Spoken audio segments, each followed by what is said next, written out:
3 বছর একসাথে চাকরি করছি, স্যারের আন্ডারে আমি চাকরি করছি এবং তার সাথে আমার অনেক আগে থেকে একটা পরিচয়। আজকে এখানে একটা সৌজন্য সাক্ষাৎকার ছিল। আমরা এই সৌজন্য সাক্ষাৎকারে আমরা বিভিন্ন ধরনের কথাবার্তা আমাকে পারিবারিক লেভেল, অন্যান্য লেভেল এগুলি আমরা আলোচনা করছি। জাতীয়তাবাদী দল, বাংলাদেশ জাতীয়তাবাদী দল থেকে একটা টিম করা হয়েছে। সেই টিমের মধ্যে আমি একজন, আমার সাথে সিনিয়র সেক্রেটারি আছেন কামরুজ্জামান সাহেব,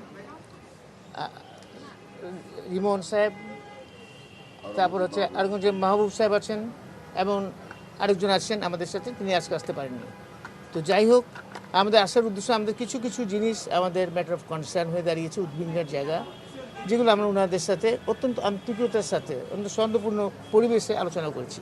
আপনি বললেন যে উদ্বিগ্নটা কি, বিষয়টা কি, ইস্যুটা কি?